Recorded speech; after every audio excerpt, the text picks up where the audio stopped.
En retard, on va me réprimander. Je bénis Dieu pour sa présence ce matin. Que Dieu bénisse tout le monde.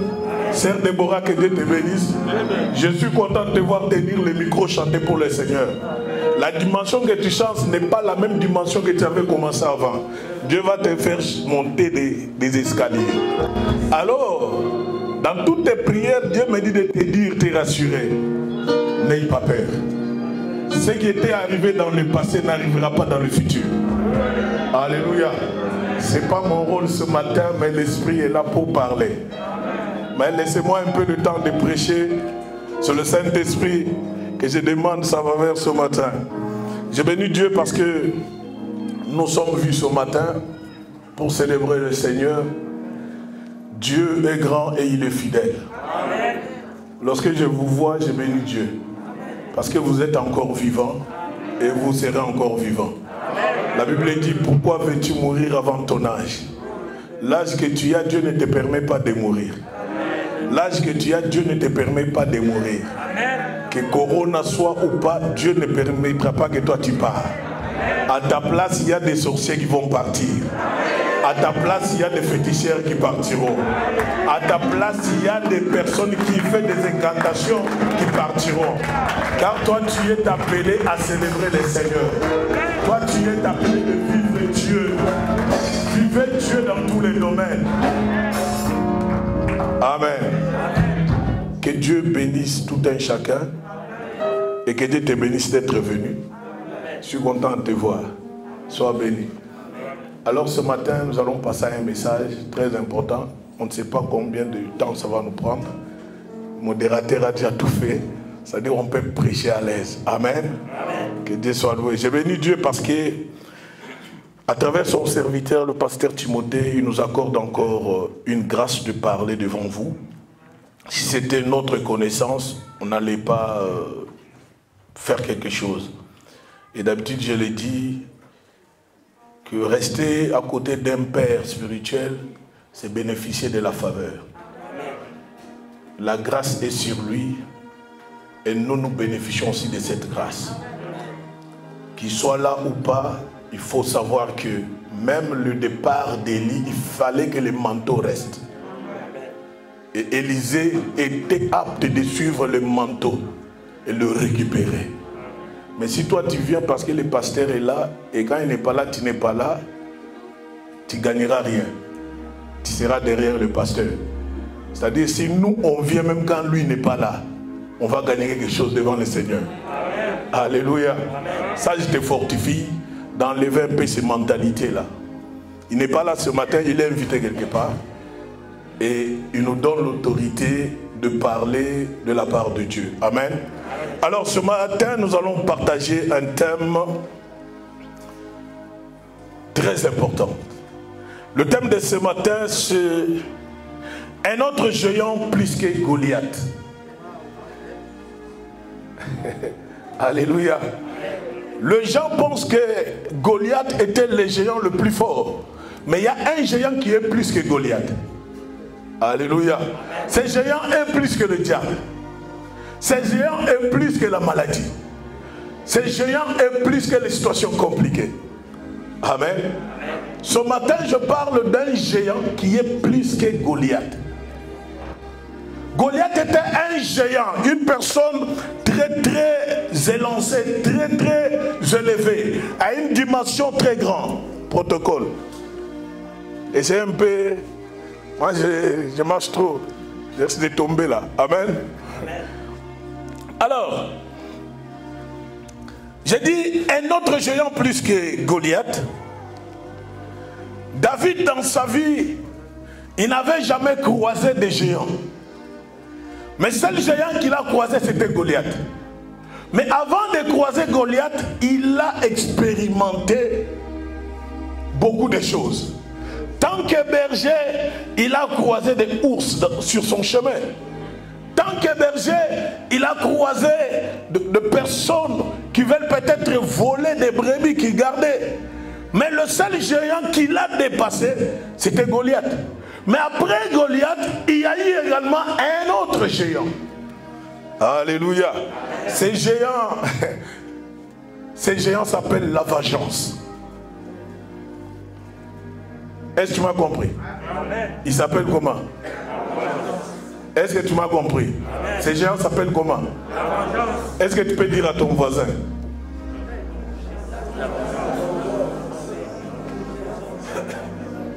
Est-ce que tu te rends compte que ces géants est plus fort que Goliath? Est-ce que tu imagines combien de ces géants est plus fort que Goliath? Parce que celui qui se venge, il ne parle pas. Mais Goliath s'est présenté devant David pour lui dire, je vais te tuer. Mais celui qui se venge, il ne dit rien. Mais David s'est présenté devant Goliath pour lui dire, toi je vais te tuer parce que tu es incirconcis. Tu n'as pas le droit d'insulter Dieu. Alléluia.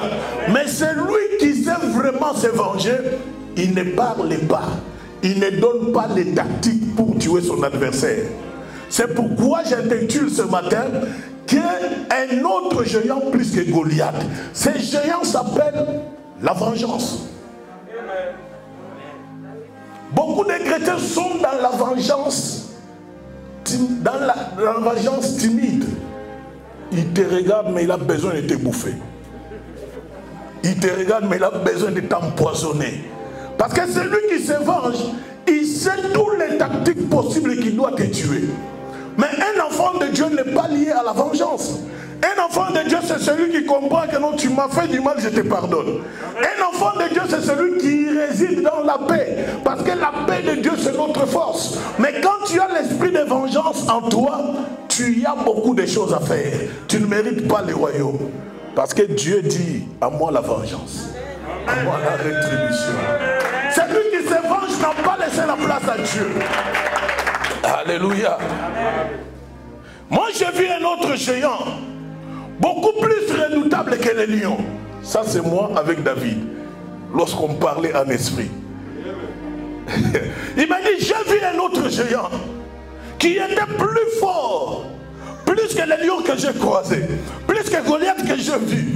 Il s'appelait la vengeance. La vengeance que je devais le faire devant Saoul. Dieu me l'a donné sur le plateau. Mais j'ai dit non, je ne te tuerai pas. Parce qu'il y a un Dieu qui va s'en charger de toi. Oh! Non, ne te venge pas parce que tu as perdu cet argent à cause de cet homme. Ne te venge pas parce que tu as perdu l'espoir à cause de ce qu'ils t'ont fait. Parce que celui qui se venge n'a pas laissé la place à Dieu. Celui qui se venge n'a pas laissé la place à Dieu. Celui qui se venge n'est pas totalement appelé enfant de Dieu. Parce que c'est Dieu qui doit se venger en notre faveur. C'est pourquoi David n'a pas touché Saoul. Il a dit non, Dieu t'a livré dans mes mains. Dans mes mains. J'étais capable de te tuer. Dieu t'a donné dans mes mains. J'étais capable de t'égorger. Dieu t'a livré totalement. J'étais capable de te tuer. Mais comme tu es loin de Dieu, tu es enfant de Dieu, tu es loin de Dieu. Amen. Tu es appelé à servir Dieu, tu es loin de Dieu. Amen. Tout ce qui te menace, qui touche, parce que tu es loin de Dieu, Dieu s'en chargera. Amen. Mais toi, tu n'as pas le droit de te venger.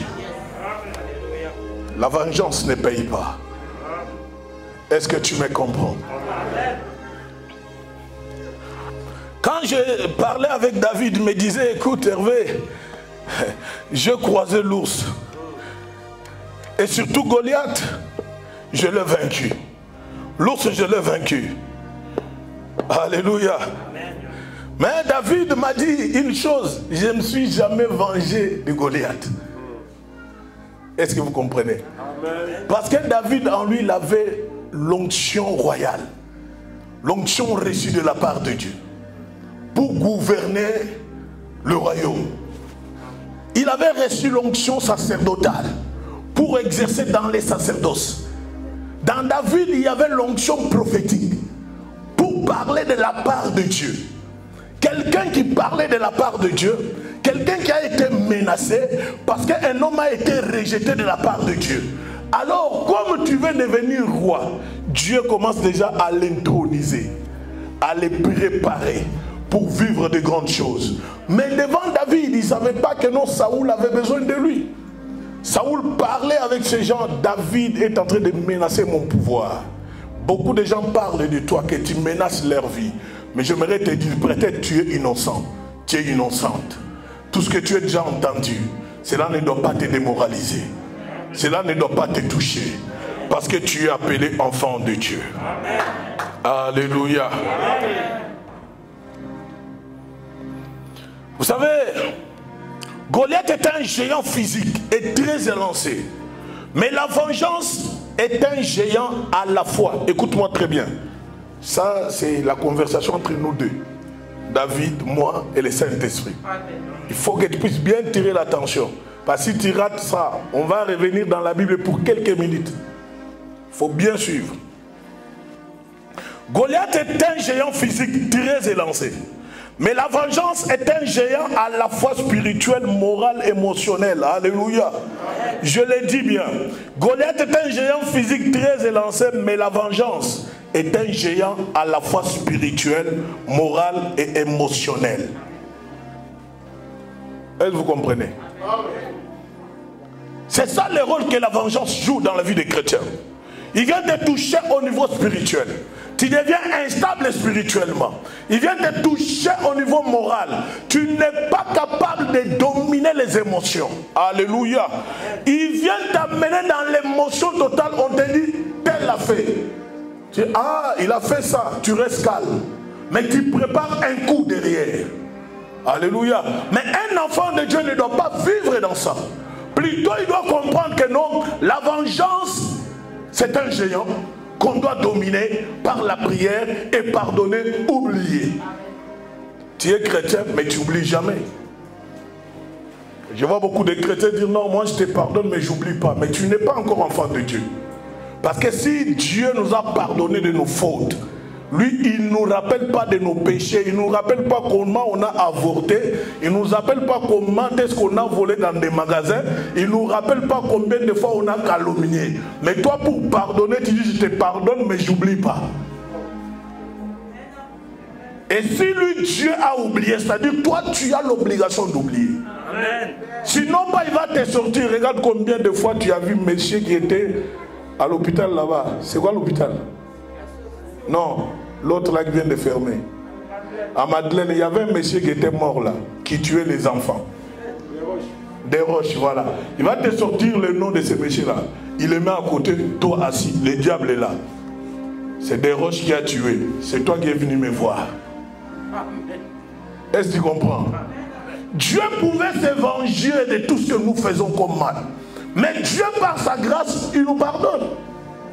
Toi, tu ne dois pas te venger parce qu'on t'a blessé. Bien sûr, on t'a blessé, mais la vengeance ne paye pas. Bien sûr, on t'a humilié, mais la vengeance ne paye pas.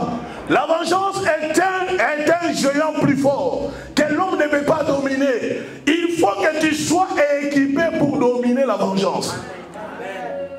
Est-ce que tu me comprends? Les géants spirituels sont plus dangereux que les géants physiques. La vengeance est un géant spirituel. Il est plus fort que les géants physiques. Les géants physiques, tu peux faire tout le moyen pour l'abattre. Il peut te taper aujourd'hui, demain tu te réveilles, sinon je vais le mettre KO. C'est la stratégie qui te poussera à mettre le géant physique par terre. Mais les géants spirituels, la vengeance spirituelle, c'est quelque chose de très dangereux. Tu ne peux pas les dominer si tu n'as pas Dieu. Tu ne peux pas les dominer si tu ne prends pas de bonnes décisions. Tu ne peux pas les dominer si tu sors dans l'émotion. Est-ce que tu peux me donner les acclamations?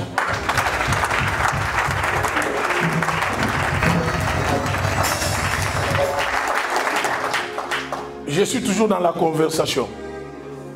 Ok? Entre moi, David et le Saint-Esprit. Mais toi, tu dois comprendre que non, c'est une leçon qu'on est en train de passer. Lorsqu'il va donner juste le verset, on va lire vite fait. Après, on passe à un autre verset, on clôture. Amen. Amen. Alors, je parlais encore avec David. Il dit une chose. Je ne me suis pas vengé de Goliath. Mais plutôt, je suis venu m'opposer contre lui parce qu'il menaçait le peuple de Dieu. Vous comprenez? Ne dors pas. C'est très, très important. Alors, David a vaincu Goliath en public, mais il a triomphé de la vengeance en privé. Alléluia. Est-ce que tu me comprends? Il a vaincu Goliath en public, mais il a triomphé de la vengeance en privé. Pourquoi en privé? Lorsqu'il a battu Goliath, il y avait une promesse faite que Saoul avait donnée. Celui qui va tuer cet homme, je lui donnerai qui? Hein? Je lui donnerai qui? Alors Saoul n'a pas honoré sa parole. Il n'a pas honoré sa parole. Il devait se tenir pour dire non, je dois venger ma femme. Je dois venger, récupérer ce que toi tu avais promis. Mais il a triomphé en privé. C'est-à-dire il s'est consulté lui-même pour travailler afin que l'esprit spirituel de vengeance ne règne pas sur lui. Amen. Eh, c'est chaud, hein? Les amens sont comptés. Pourquoi les amens sont comptés? Parce que dans ton cœur, il y a quelqu'un qui t'a fait du mal. Parce que dans ton cœur, tu penses à une personne qui a blessé ta famille. Parce que dans ton cœur, tu sens que non, moi je dois me venger à tout prix. Parce que dans ton cœur, tu sais que non, la parcelle familiale a été prise par telle personne. Tu veux te venger, mais Dieu t'interdit. Si tu te venges, peut-être c'est toi qui vas partir.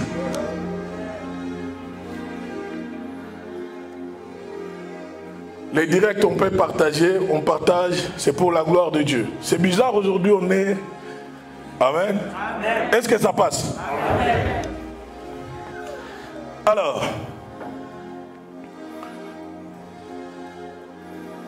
vous savez,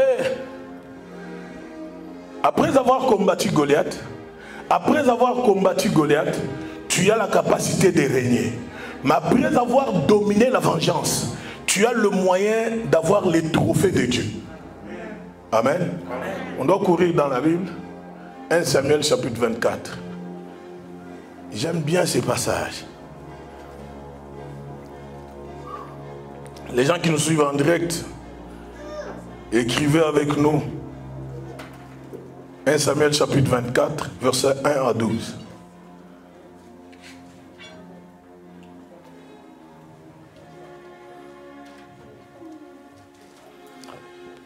Beaucoup de personnes vivent dans la vengeance. Est-ce que la vengeance qui est en toi, c'est un géant Goliath ou un géant vengeance? Parce que quand tu te venges, ne pense pas que non, tu es avec Dieu. Dieu est loin de toi. Il t'a déjà quitté. Il t'a déjà abandonné. Mais si tu te laisses dans l'humilité, tu t'abandonnes, le Seigneur sera toujours à tes côtés. Amen. Alléluia. Amen. Dieu, dans sa faveur, il sait pourquoi il interdit à l'homme de ne pas se venger. Parce que la vengeance amène la mort. Et celui qui tue par l'épée périt par l'épée. Tu peux penser seulement, non, j'ai tué parce que j'ai sorti un couteau. Mais tu peux tuer avec des paroles. Tu peux tuer avec des actes. Tu peux tuer avec ton comportement. C'est pourquoi David était très prudent devant Saoul. Alléluia. Aidez-nous à lire, s'il vous plaît. 1 Samuel 24, à partir du verset 1, je lis la parole du Seigneur. Amen. De là, David monta vers les falaises d'En-Gedi et Juda. Lorsque Saül fut de retour après avoir poursuivi les Philistins, on vint lui dire, David est dans le désert d'En-Gedi. David est dans le désert d'En-Gedi. Saül prit 3000 hommes d'élite, choisis surtout Israël. Saül a choisi 3000 hommes. Ce n'était pas pour combattre contre les Philistins, mais c'était pour poursuivre David. Et il alla à la recherche de David. Il allait chercher David pour quelle raison? Parce qu'il a pris ces 3000 hommes qui devaient aller combattre Goliath, qui devaient aller combattre le Philistin. Mais lui a pris les 3000 hommes pour aller chercher une personne que Dieu a mise à part. J'aimerais te dire, tous ceux qui t'attaquent dans la nuit, tous ceux qui te cherchent dans l'obscurité, Dieu t'a mis dans la lumière afin de l'éclairer lorsqu'ils arriveront. Dieu t'a mis dans la lumière afin que toi tu sois un guide. Que tous ceux qui viendront t'attaquer, tu tombes sur leur propre piège. Ils peuvent s'organiser, ils peuvent aller au-delà, ils peuvent être nombreux que toi. Mais sache une seule chose, il y a un Dieu vivant qui marchera à tes côtés. Il y a un Dieu qui s'organisera pour mettre les anges à tes côtés, afin que l'ennemi ne puisse pas toucher à ta vie. Parce que Goliath devrait seulement croiser Saoul. Mais Saoul, au lieu de s'organiser avec les 3000 hommes pour attaquer Goliath, mais lui doit attaquer David. Ce qui est incompris, c'est que celui qui a la faveur de Dieu, on le combat chaque seconde. Mais cette faveur ne peut pas quitter de toi, parce que Dieu ne t'a pas quitté. Dieu ne t'a pas quitté. Dieu est avec toi. Il peut venir 10 000, 5 000. La Bible dit 1000 tomberont à tes côtés, 10 000 à ta droite. Ils ne te vaincront pas. Et ils sont venus 3000. Mais Dieu va déléguer les légions des anges. Dieu va déléguer les légions des anges. Dieu déléguera les légions des anges. Ils vont se tenir comme des myriades pour chanter et parler, pas pour se battre, pour chanter et parler, pas pour se battre. Et l'ennemi va tomber, parce que dans la Bible, il n'y a aucun ennemi qui peut vaincre celui qu'on appelle l'enfant de Dieu. Que les sorciers m'entendent, que le monde satanique m'entende, que le monde des ténèbres m'entende. Vous n'avez pas l'autorité de renverser ce que Dieu a établi. Ce que Dieu a établi, personne ne peut le renverser. Goliath ne va pas te renverser. Domine la vengeance, parce que Dieu t'a appelé à faire de grandes choses. Rien ne doit t'empêcher. Ils peuvent être à 100 000, mais je sais que Dieu de la Bible, il va créer un chemin pour m'épargner à leur piège. Ils peuvent être à 100 000. Le Seigneur cherchera un moyen pour te sortir de leur piège.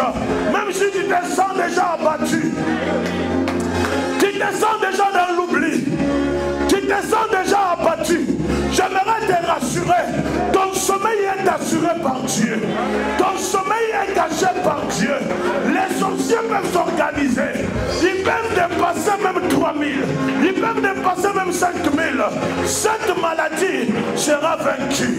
Cette situation sera vaincue. Parce qu'il y a un Dieu. Il y a un Dieu puissant. Un Dieu puissant. Un Dieu puissant. Un Dieu puissant. Un Dieu tout puissant. Il s'appelle El Shaddai. Le nombre de tes ennemis, le nombre de tes ennemis n'a rien à voir avec El Shaddai.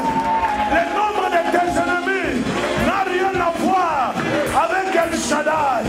C'est pourquoi tu ne dois pas te venger, parce que tu as un Dieu qui s'appelle El Shaddai. Tu as un Dieu qui s'appelle El Shaddai. Il va combattre à ta faveur. Il va t'épargner au danger. Toi tu ne fuiras pas, mais Dieu va t'épargner. Tu as un Dieu puissant. Un Dieu qui s'appelle El Shaddai. 3000 personnes pour chercher une personne qui a été consacrée par Dieu. Dans cette personne, il y a l'onction sacerdotale. Dans cette personne, il y a l'onction royale. Dans cette personne, il y a l'onction prophétique. Je ne pense même pas à une seconde que la personne que Dieu a consacrée, tu vas le tuer comment? Tu vas le faire du mal comment? Comment est-ce que tu viendras l'attaquer? Parce que lui est déjà consacré, parce que lui a été appelé, parce que lui a été choisi. Comment tu veux l'attaquer? Ton combat est nul, ton combat est dans les néants. Tu combats dans l'air, tu combats dans l'espace, mais tu ne touches pas celui qui est consacré. Non, non, tu ne dois pas avoir peur. David, n'aie pas peur. Il me parlait, il me dit, Hervé, je me suis caché quelque part.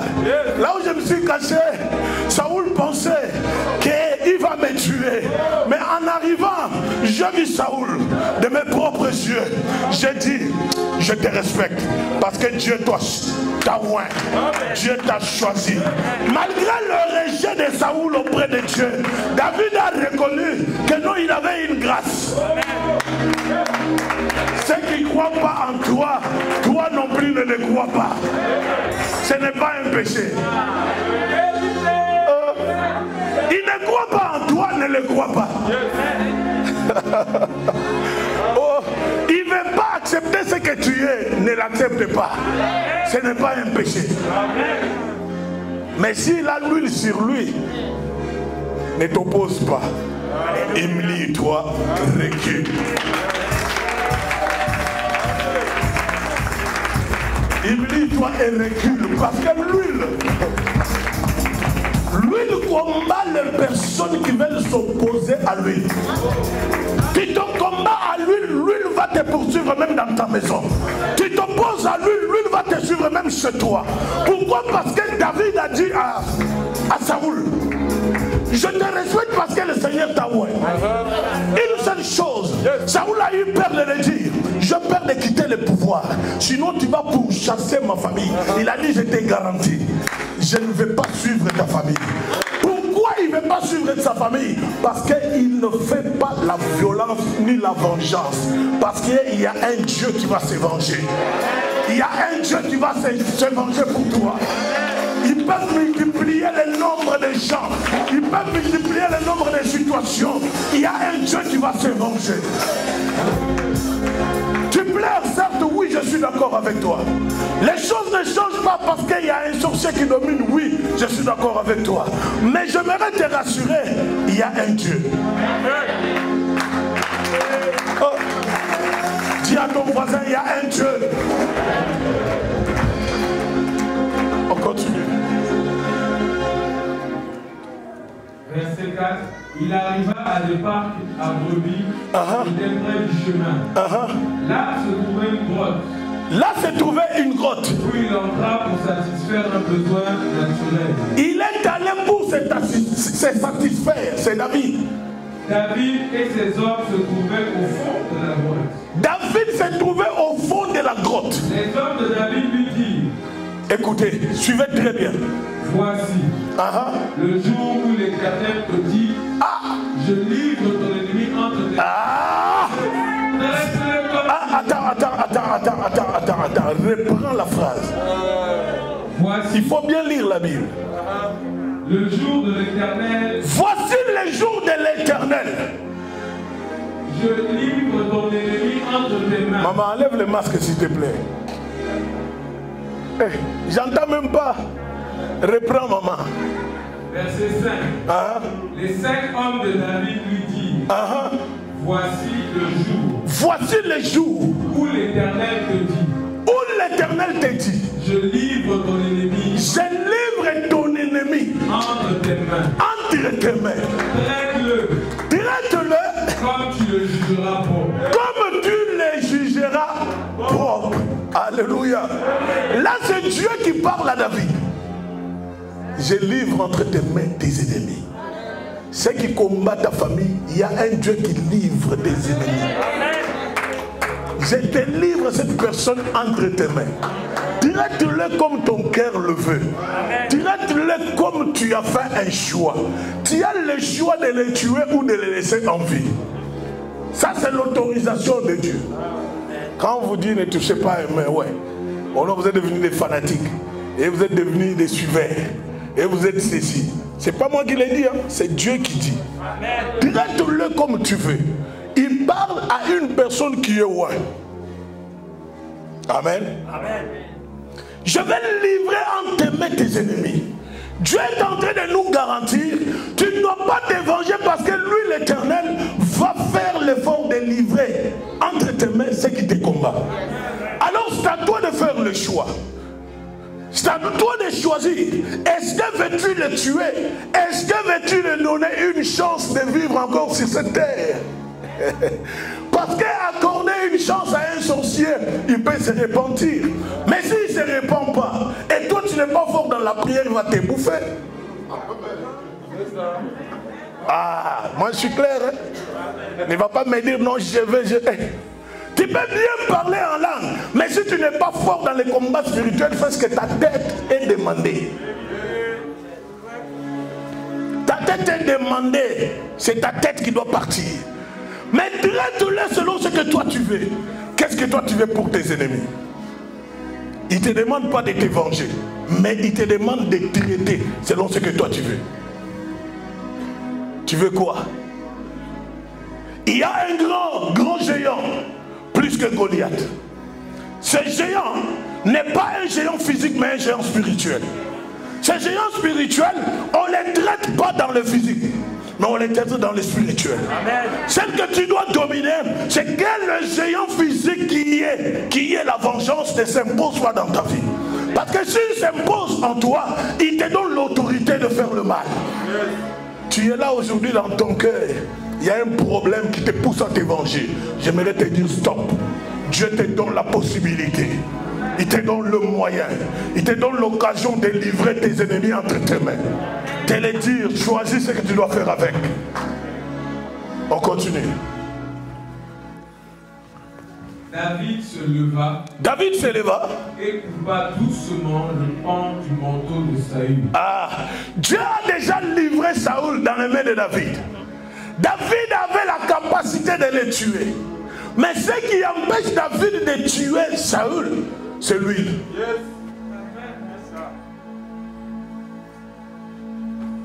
Tu peux insulter un pasteur, tu peux parler mal d'un pasteur, mais sache qu'il y a l'huile qui est sur sa tête. À moins qu'il soit appelé, parce qu'on a 3 sortes de pasteurs. Ceux qui se sont appelés, ceux qui ont été nommés, et ceux que Dieu a appelés. Alléluia. Ceux qui est nommé, les choses spirituelles ne l'intéressent pas. C'est les gens qui l'ont nommé qui le poussent à faire. Maintenant tu dois parler, tu dois dire ça. Ceux qui sont appelés par Dieu, ils écoutent l'insigne du Seigneur. David a été appelé par Dieu. C'est pourquoi il devait écouter Dieu avant d'écouter les gens qui étaient avec lui. Mais les pasteurs qui se sont auto-proclamés pasteurs, ce sont des rebelles. Vous allez écouter, il a engrossé. Il a fait ceci, il a fait cela, il a fait ceci. Après, le monde est jugé point, n'est pas donné à tout le monde. Avant de juger, il faut d'abord te regarder. La Bible dit que le jugement commencera dans l'église. L'église se doit. C'est là où vous interprétez mal la Bible. La Bible dit le jugement commencera d'abord dans. Mais dans, c'est toi d'abord dans. Parce que la Bible dit Dieu est le temple du Saint-Esprit. Alors le jugement commence par toi. Parce que tu as été loin de Dieu, établi par Dieu, même si l'huile naturelle n'est pas passée sur toi. Est-ce que tu peux donner l'acclamation?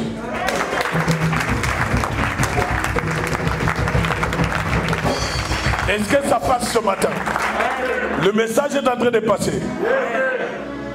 On va continuer, on est au verset 5. 6, ouais. Après cela, il sentit son cœur battre parce qu'il avait coupé le pan du manteau de Saül.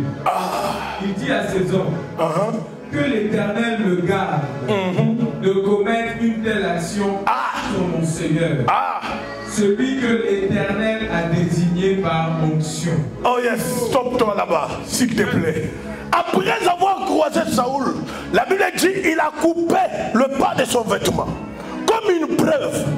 Et tout à coup, son cœur a commencé à battre plus vite. Allez, David, tu dois les tuer. Tu dois les tuer. Tu dois les tuer. Tu dois les tuer. Je dois me venger. Je dois me venger. Il m'a pris l'impérium, c'est ça? C'est l'impérium, frère Ézéchiel. Il m'a pris l'impérium. Il ne veut pas que je puisse accéder au pouvoir. Il m'a pris le pouvoir. Le cœur battait à ça. Pourquoi le cœur battait? C'était pour le pousser à faire le mal. Mais d'un côté que j'aime avec David, il n'a pas voulu d'abord se venger, mais il a voulu écouter Dieu. Amen.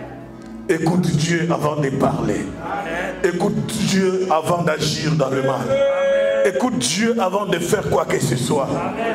Il coupe le pan de ce vêtement, il le monte.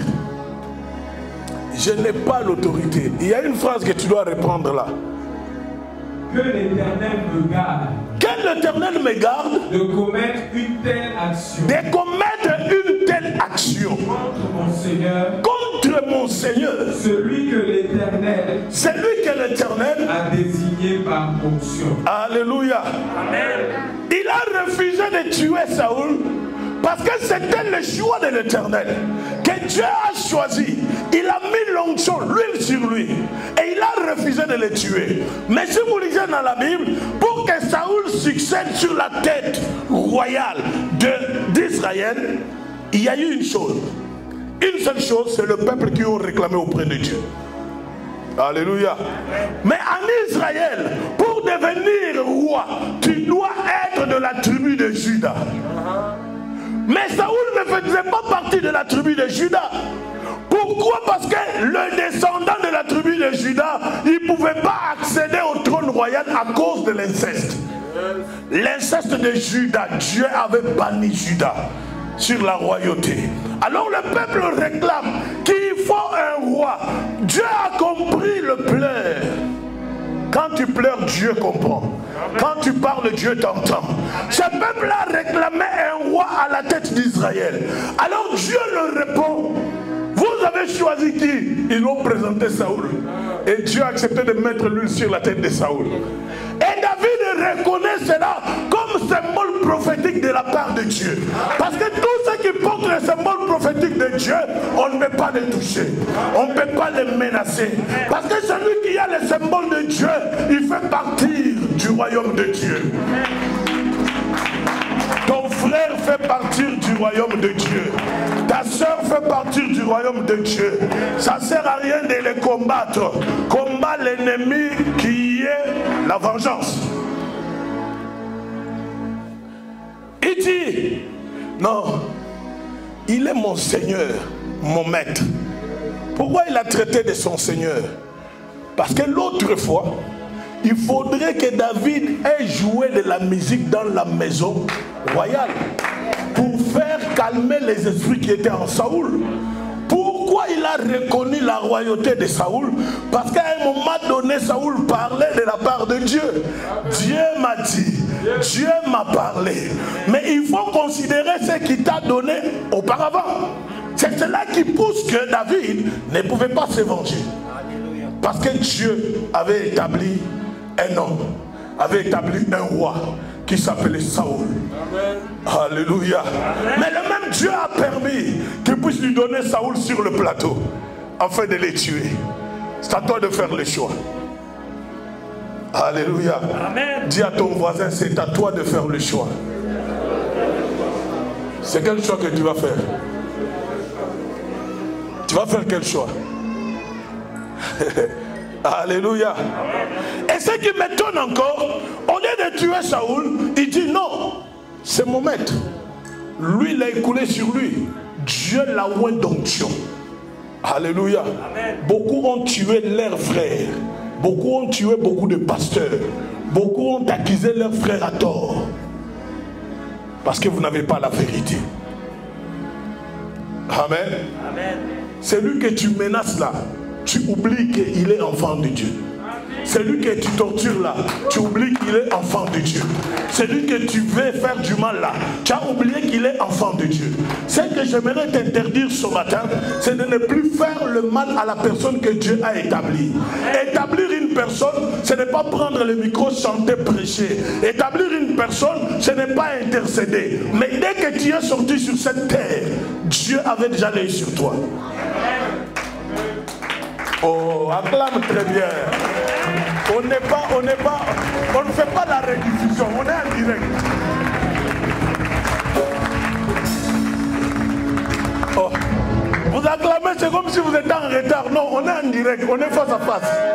Il faut que tu acclames bien le Seigneur, le Seigneur.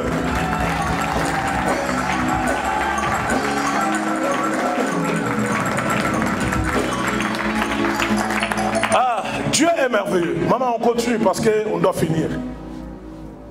Verset 7 toujours. Qu'il me garde de porter la main contre lui. Qu'il me garde de porter la main contre lui. Car il est celui que l'Éternel a désigné par onction. Il est celui dont l'Éternel a désigné par onction. Arrête-toi qui a l'habitude d'insulter des gens. Il y a des directs, on incite des pasteurs, on incite des églises. Toi, tu es là, partagez, partagez, partagez. Hey, papa, tu es envoûté. Maman, tu es envoûté. Tu n'es pas possédé quelque part. Oh, quelqu'un qui attire sa malédiction, il veut partager avec toi. Toi, tu es pressé de partager. Amen. La Bible dit, ah Seigneur. Vous savez, il y a une phrase qui dit dans la Bible, c'est lui qui a participé au péché a péché. Alors celui qui participe à la malédiction, il a fait quoi? Non, répondez-moi bien. La Bible dit, hein, c'est pas moi. C'est lui qui participe au péché à péché. C'est-à-dire, tu as vu quelqu'un en train de faire son adultère. Le fait seulement de l'accorder, même la chambre comme on faisait à l'Afrique. On a participé. Alors c'est lui qui participe là où on est en train de maudire. Il a fait quoi? Il est maudit. Hein? Hein? Et quand tu partages les vidéos des personnes nulles là, tu fais quoi?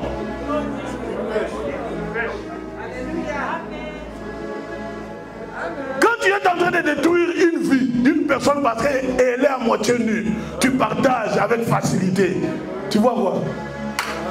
Tu détruis la vie. Quand tu insultes une personne qui t'a rien fait, tu insultes des églises, des pasteurs. Il y a même des pasteurs qui sont traités de gourous. Mais les gens ont oublié que non, lui, il est passé sur sa tête. Les gens ont oublié que non, à travers ses mains, il y a eu des guérisons. La main qui t'avait guéri hier, cette main est capable de te maudire. La main qui t'avait guéri hier, elle est capable de te maudire. Venir à l'église, c'est bien. Mais venir à l'église pour ou contre, c'est une malédiction. Tu peux rentrer sur cette porte avec la bénédiction de chez toi, mais retourner avec une malédiction. C'est pourquoi je te dis, des choses qui sont sacrées, on ne peut pas les toucher. On laisse Dieu seul juger. Si tu veux que toi tu prends la place du jugement à la place de Dieu, commence d'abord par te juger toi-même.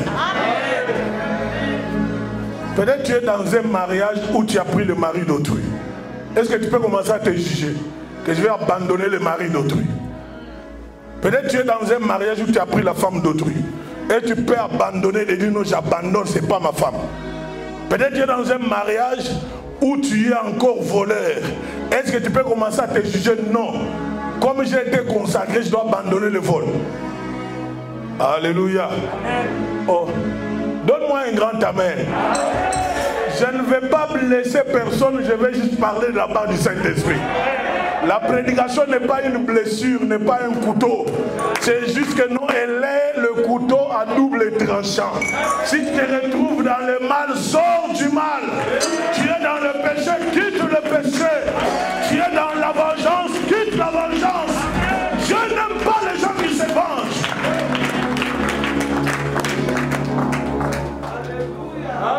On doit avancer là-bas. Maman, on avance. Verset 8. Par ces paroles, David arrêta ces hommes et les empêcha. Stop. Il a arrêté ces hommes. Mais Saoul avait 3000. Mais David en avait combien? Vous prenez 5. Et vous prenez les anges. Vous prenez Dieu. Avec lui, il y aura combien de personnes? Dieu est toujours la majorité. C'est-à-dire, tous ceux qui te combattent, il faut un faux combat. Ça ne sert à rien de t'intéresser à eux, mais reste fidèle à Dieu. Malgré ce que tu vois qui te dépasse là, cherche juste la révélation de Dieu. Dieu est une révélation. Et cette révélation se cache en Jésus.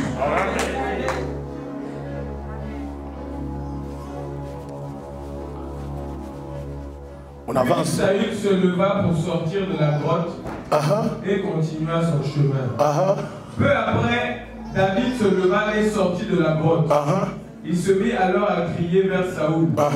Oh roi mon Seigneur. Saül regarda derrière lui. Écoutez les phrases. Et David s'inclina, le visage contre terre, et se prosterna. David a appelé Saül roi. Mais Saoul n'était plus dans la volonté de Dieu. Et Dieu choisit David en envoyant le prophète Samuel. Va oindre l'huile sur la tête de David. Je l'ai établi comme roi d'Israël. Mais il y a eu confrontation entre celui qui a 3000 et celui qui a 5000. Alors qui va gagner? 5. Voilà. C'est ça ce qu'il faut. Alors qui va gagner? Et ils sont nombreux. Mais Dieu, par sa volonté, il sait que notre David est un homme puissant et fort. Parce qu'après avoir battu le vrai combat dans la forêt, qui était comme une formation de la part de Dieu, Dieu n'allait pas l'abandonner. Il était toujours avec lui. Pourquoi il crie vers Saoul? C'était pour que l'harmonie règne, que la vengeance ne règne pas dans le cœur. Alléluia. Amen. Beaucoup ne veulent pas la paix, ils veulent la guerre. Cultivez la paix en vous. Tu as perdu le bien familial, cultive la paix. Amen. Il crie: Saoul, mon roi. Saoul regarde. David s'incline encore. Mais il avait l'huile sur sa tête. Il pouvait dire: non, je suis aussi roi. C'est le combat des esprits. Les combats qu'on voit même dans les églises. Il y a d'autres qui vont accepter. Lui, il est pasteur. Ah, c'est un aventurier. Lui, il est évangéliste. Ah, c'est un escroc. Mais il t'a escroqué quoi? Quoi? Ceux qui t'ont escroqué là, on ne les voit jamais aller nu. Prouve-moi que je t'ai escroqué. Ah. Oh, c'est un voleur. Ben, mets-moi les menottes, amène-moi là où il faut. Il a reconnu l'huile sur Saoul. Mais il pouvait dire: non, Saoul, toi tu es rejeté. Rejeté, tu n'as pas le droit ni de parler de Dieu. Parce que c'est ça le comportement des chrétiens. J'aimerais dire à une personne: être chrétien n'est pas être prisonnier. Être chrétien, c'est vivre la liberté de l'esprit.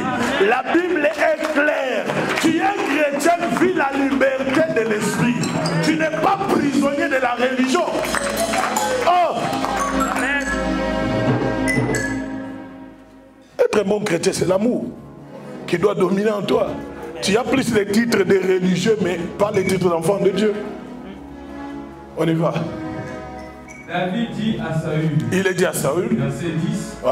Pourquoi écoutes-tu les propos de ceux qui prétendent que je cherche ton malheur? Ah, là c'est Saül qui veut. C'est David qui parle à Saül. Pourquoi tu écoutes souvent ce que les gens te disent? Tu vois maintenant de tes propres yeux. Les gens là cherchent à mettre la guerre entre toi et moi. Ils m'accusent à tort. Mais comme toi tu le crois, mais regarde la preuve. L'Éternel t'a livré dans mes mains. Je t'ai coupé le bas de tes vêtements pour prouver que je pouvais te tuer. Mais je te fais grâce de ne plus mourir. C'est ça un enfant de Dieu. L'esprit de vengeance n'est pas en lui. Il montre que non, j'ai eu l'occasion de t'égorger. J'ai eu l'occasion de t'enterrer vivant. Parce que dans la grotte où lui avait suivi David, David était capable de l'enfermer, le tuer. Mais il ne savait même pas que David était derrière lui. Il a coupé le vêtement, il est sorti avec comme symbole de prouver que non, tout ce que toi tu penses, mais je suis capable de te faire le mal. On y va? Tu vois maintenant de tes propres yeux. Tu vois maintenant de tes propres yeux que l'Éternel t'avait livré aujourd'hui entre mes mains. L'Éternel t'avait livré aujourd'hui entre mes mains. On me poussait à te tuer. Mais je t'ai épargné. Et j'ai dit: je ne porterai pas la main contre mon Seigneur, car il est celui que l'Éternel a désigné par onction. Alléluia. Mon Père, regarde donc le pan de ton manteau dans ma main. J'ai coupé le pan de ton manteau, mais je ne t'ai pas tué. Sache et reconnais donc qu'il n'y a dans ma conduite ni méchanceté, ni révolte, et que je n'ai pas péché contre toi. Alléluia. Et pourtant, tu me dresses des embuscades pour m'enlever la vie. L'Éternel sera juge. Oh yes. Entre toi et moi. Et il me vengera de toi. Oh!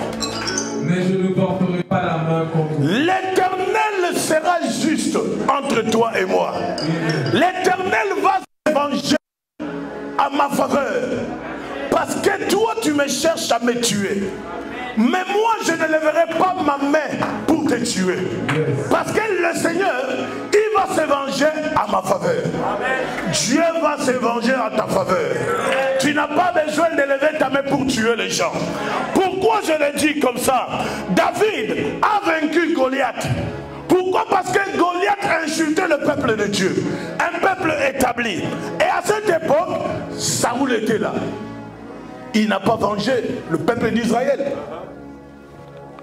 Il n'a pas cherché à trouver la solution pour le peuple de Dieu. Le peuple qu'il avait choisi. Alléluia. Ce que j'aimerais te dire encore ce matin, c'est que Goliath menace le peuple de Dieu, mais la vengeance menace le cœur de Dieu. Est-ce que tu comprends? Est-ce que tu as compris? Goliath, il te menace. Mais la vengeance qui est en toi ne menace pas tes ennemis, mais il menace le cœur de Dieu. Papa Hervé, tu comprends? En fait, Goliath, il peut menacer nos vies. Mais la vengeance, il menace Dieu, le cœur de Dieu. Parce que c'est mauvais. On est d'accord? David prend le courage de dire à Saoul, de la même manière que tu cherches à me tuer, moi je ne vais pas te tuer. Mais le Seigneur se vengera de moi. Est-ce que tu peux me donner un amen? Non, donne-moi un amen très bien. Ah, Jésus.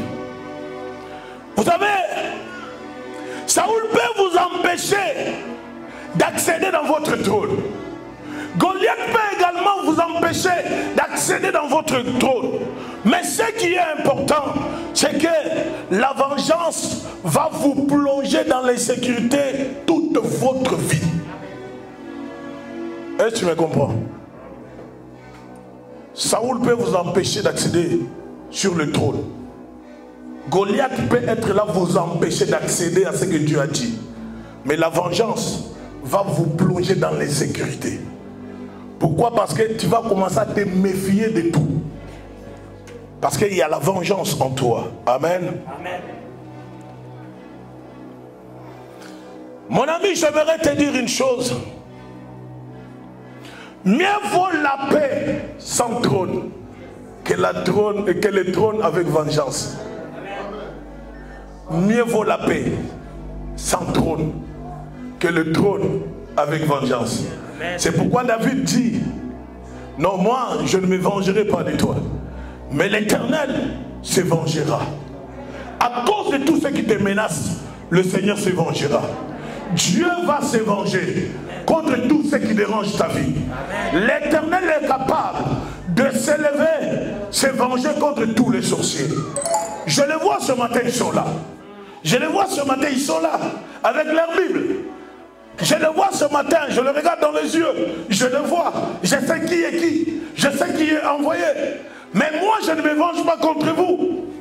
Alléluia. Car je sais qu'il y a un Dieu qui s'appelle El Shaddai, qui se vengera si vous ne changez pas votre vie. Oh. Si vous ne changez pas votre vie, il y a un Dieu qui va se venger. Si toi tu vis dans la vengeance, il y a un Dieu qui va se venger. Pour te faire comprendre que non, la personne que tu menaces, je l'ai établie. J'ai mis l'huile sur lui. Tu ne peux pas l'attaquer. Alléluia. Amen. Deutéronome 32, verset 35. Frère Ézéchiel, tu prends Romains 12, 19. Nous allons clôturer. Deutéronome 32, verset 35. Deutéronome 32, verset 35. Je lis la parole du Seigneur. Amen. Est-ce que tu peux donner un grand amen? Amen. C'est à moi qu'appartient la vengeance. C'est à moi qu'appartient la vengeance. C'est moi qui leur donnerai ce qu'ils méritent. C'est moi qui vais leur donner ce qu'ils méritent. Tout ce qui te combat, tout ce qui t'empêche à vivre la paix, Dieu va se venger. Dieu se vengera. Toi, tu n'as pas à t'inquiéter ni à te venger. Tu n'as pas à t'inquiéter ni à combattre. Parce que le combat que toi tu dois faire, c'est le combat de la foi. Mais la vengeance, c'est à Dieu. C'est pourquoi il dit très bien, à moi la vengeance. Amen. Alléluia. Amen. Tu n'as pas à t'inquiéter à te venger. Tu n'as pas à t'inquiéter à te venger. Qui ce matin dans son cœur il sent l'esprit de vengeance? Sois sincère. Tu veux te venger pour un sujet. Ce micro n'est pas bon. Il est trop lourd. Qui ce matin, tu as dans ton cœur la vengeance? Que Dieu te bénisse. On va l'aider à prier. Qui encore?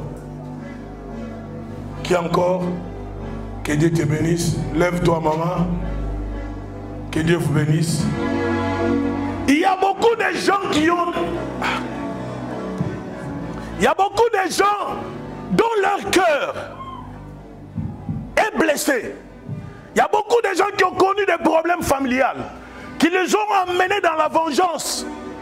Et j'aimerais te dire qu'il y a un Dieu capable qui est derrière sa parole pour l'accomplir. C'est-à-dire que tu ne dois pas te venger. Tu dois laisser la place à Dieu ce matin. Que ton cœur soit dans la liberté. Tu es esclave de toi-même, tu es prisonnier de ton cœur. Pourquoi? Parce que à chaque fois que tu vois cette personne-là, tu as besoin de faire mal. Mais cette personne vit dans la liberté, mais c'est toi qui souffres. Tu as fini le verset?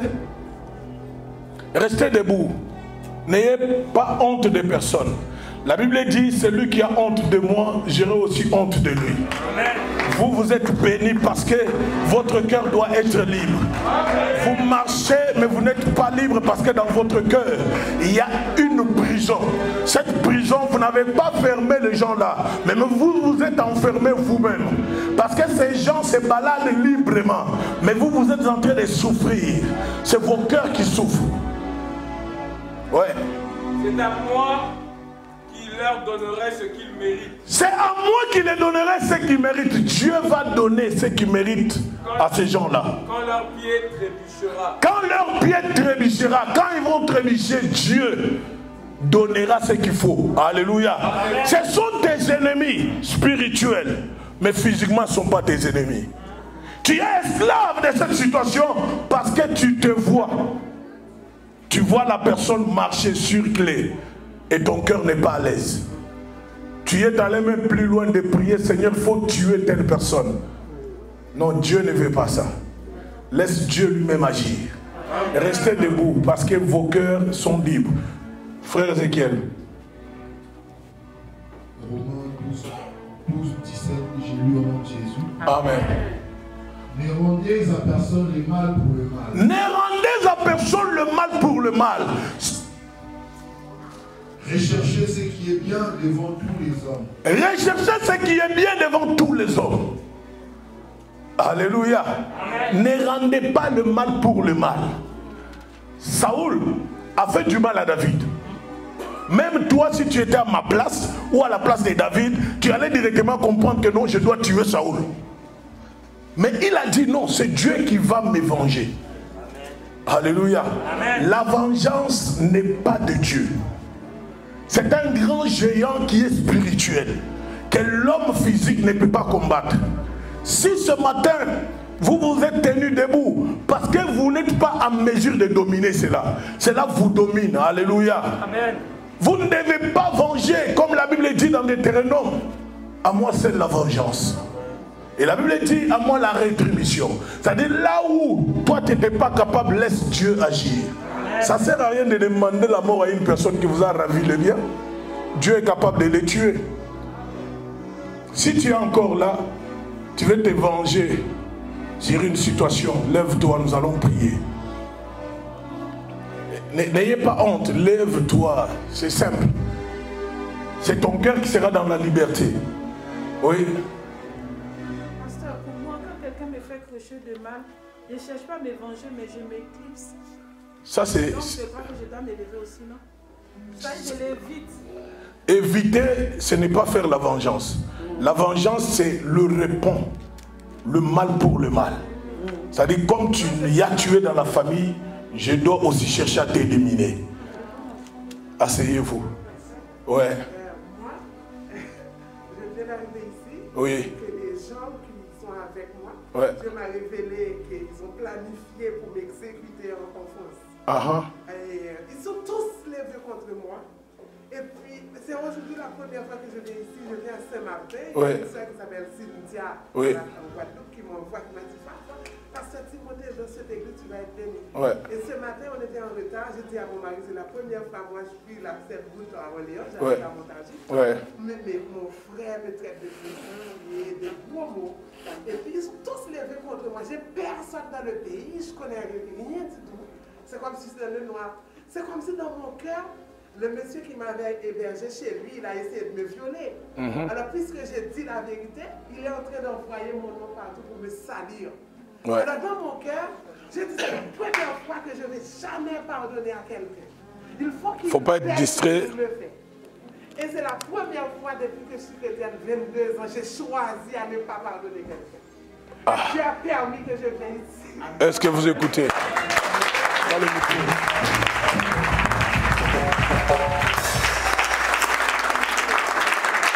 Est-ce que vous écoutez? Je vous ai dit, dans votre cœur, vous êtes esclave de vous-même. Vous êtes prisonnier de votre cœur. Vous n'êtes pas prisonnier de ces gens-là. Ces gens-là vivent la liberté. Vous écoutez, elle dit qu'elle n'arrive pas à les pardonner. Mais le pardon est une puissance qui libère. Et si tu n'es pas en mesure de pardonner, et Dieu peut te pardonner, il faut être sincère. Votre cœur doit être sincère. Ceux qui sont debout, ce ne sont pas de mauvaises personnes. C'est juste que non, leur cœur est dans la colère. Vous comprenez? J'ai besoin d'un micro. Leur cœur est dans la colère. Et alors, toi qui es encore là, tu te caches. Je ne sais pas pourquoi. Moi, je t'appelle selon la vision du Saint-Esprit, enfin qu'on puisse prier ensemble. Parce que tu te sens incapable de prendre la décision. Mais au moyen de la prière, nous allons prier et tu prendras des bonnes décisions. Amen. Même s'il t'appelle, tu n'as pas besoin de le parler, ce n'est pas un péché. Mais lorsque tu te venges, ton cœur est dur, ferme. Ça ne vient pas de Dieu. Tu dois pardonner. Et tu ne dois pas agir dans le mal. La Bible dit, ne répondez pas le mal pour le mal, mais plutôt le mal pour le bien. Amen. Alléluia. Amen. Il y a encore une personne. Il y a encore une personne. Il y a encore une personne. Nous allons prier pour les gens qui sont debout. La parole est à la fin. Je voulais juste conclure pour nous dire que ne répondez pas le mal pour le mal, mais répondez le mal pour le bien. Alléluia. La vengeance, ne vous vengez jamais. La vengeance, c'est l'affaire de Dieu. Celui qui se venge, il ne peut pas avoir les trophées. Mais celui qui va se venger en privé, c'est-à-dire se venger auprès de Dieu, c'est celui-là qui peut avoir les trophées. Parce que c'est Dieu qui va se venger à sa place. Amen. Amen. Amen. Vous qui êtes debout, fermez les yeux. Élevez juste vos mains. Vous allez répéter après moi. Seigneur Jésus, je viens devant toi. Viens demander pardon. Que tu libères mon cœur. Que tout ce que j'ai enfermé dans mon cœur, je le libère. Au nom de Jésus. Au nom de Jésus. Donne-moi la force de pardonner. Donne-moi la force de pardonner. Je ne suis pas capable. Je ne vais pas me venger. Que la vengeance soit loin de moi.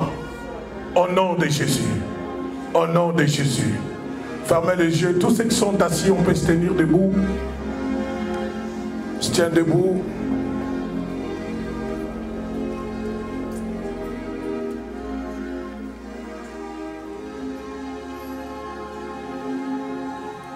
Tu es assis, tu as écouté la parole de Dieu. Tu es debout, tu as écouté la parole de Dieu. Ferme les yeux. Nous allons nous approcher devant le Seigneur. Je sais que devant les gens, On peut dire qu'on n'a pas ces problèmes en nous. Mais c'est un problème qui monte dans ton cœur. Laisse que Dieu de la Bible puisse t'accorder la faveur ce matin. Tu te sens dans l'impossibilité d'oublier certaines choses. Mais ce matin, il y a un Dieu qui veut que tu puisses changer. La vengeance, c'est un géant très fort. La vengeance est un géant très élevé. La vengeance est un géant qui peut tout renverser. Mais il y a un Dieu qui peut venger à ta faveur. Quel que soit le nombre de sorciers, quel que soit le nombre des organisations des ténèbres, il y a un Dieu qui peut venger pour toi. Je veux que tu pries de tout ton cœur. Que tu élèves la voix, tu parles à Dieu. Seigneur, épargne-moi que je ne tombe pas dans la vengeance. Que je ne puisse pas me venger un jour. Que mon âme soit dans la liberté. Que mon âme puisse avoir le courage de pardonner. Que je puisse vivre en paix envers moi-même. Commence à prier, élève la voix. Élève la voix. Élève la voix.